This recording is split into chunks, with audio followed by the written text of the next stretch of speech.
What's up guys, Stitch Productions here, and today we're going to be looking at the Bandai Tamashii Nations SH Monsterarts Hedorah. Now this figure is a box set, so it comes with a bunch of different things in there, and this is of Hedorah for his 50th anniversary. Now, looking at the packaging, it looks very nice. You know, it has some cool trippy looking art on it, has nice images of Hedorah on the back of it. And yeah, there's not really much else to say. It's just a box of Hedorah. But let's crack this figure open and see what he is like. So opening the figure up, we get Hedorah.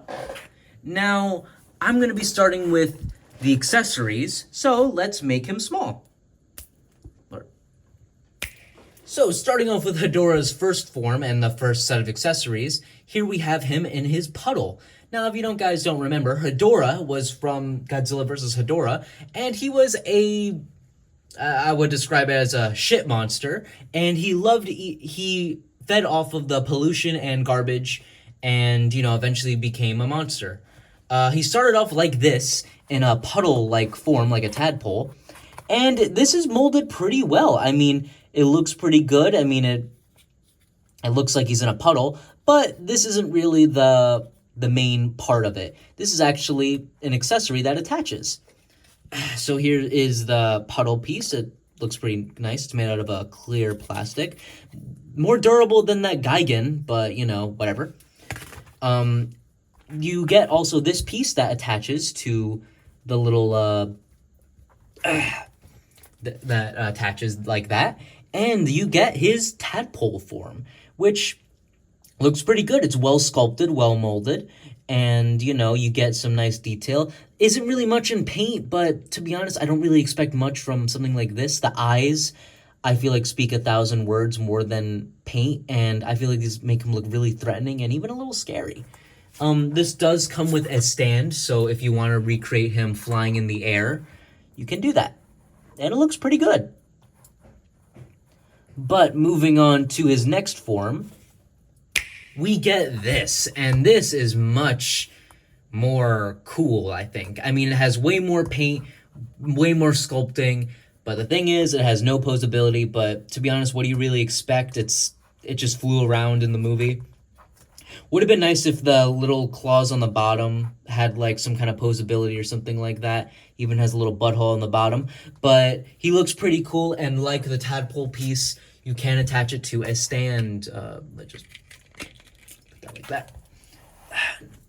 And that looks pretty nice. I mean, again, I've showed this in videos in the past. This isn't really, the right way to put it, this isn't really the main treat with this figure, and to have an extra accessory, it's pretty nice. All around, it looks pretty good, but we're not really here for all this stuff. We're here for the main course. So let's snap my fingers one more time and see it. And here we have Hedorah in his final form. Now, this figure is pretty good. Has some great paintwork all over the body. I mean, you have some nice dry brush fading on his tail. The cracks on his head look great. His eyes, I love its eyes. It looks awesome. And the molding work is awesome. The thing is, this figure is not too good to articulate. Oops, that fell off. This is the one problem with the figure. Some of these pieces like to fall off. With all these, like, vines and garbage hanging off of him, it makes him a little difficult to pose, going to that. Head can move all around. Arms can move up that far and down that far. It's all on ball joints, so they all go like that. He doesn't really have much for a waist except under this. Those are all on ball joints, but this one has been loving to pop off. For now, I'll just keep it off. And he doesn't really have good knee posability, but to be honest, Hedorah, like all these other suit monsters, I think you get the most that you need with what you get. And a classic good SH Monsterarts good posable tail, like so. Now, what sucks about this figure is the price. Now, I'm not gonna act like I don't know SH Monsterarts does overprice their figures. And, you know, for a box set of figures, this guy was worth, from what I could remember, $200. Now, I didn't pay for this with $200. I actually got it from a comic book store. They were selling it for, what did the box say? $39.99. Yeah, $139.99. And I got it on sale. And if you could get it on sale like that, I do recommend it. But even then, as much as I do like his other accessories, which I'll bring in right now, these are cool. I like them. But is it needed? This is easily something I could 3D print or make as an accessory or something like that. Yet I feel like this is just meant to inflate the price for a figure that could easily have been the same price as Gigan and maybe could have had a bit more to it. I don't think the figure is bad at all. I think it feels good, has great, all these pieces actually have great plastic quality, looks great, has great paintwork, but it just feels a little pricey. But let's move on to the size comparisons. For size comparisons, here's SH Monsterarts Hedorah with Hayatoy's Godzilla, Hayatoy's Kong, SH Monsterarts Gigan, and Kevin. Overall, I do recommend this figure, if you could get it for a cheaper price.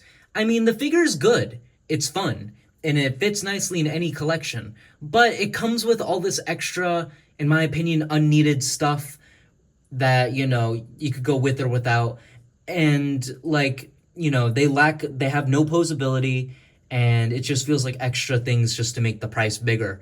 Granted, they are cool accessories, I'm not going to deny that, but I do think this could have been easily $120 or $100 to $120 instead of $200 if they didn't include this stuff.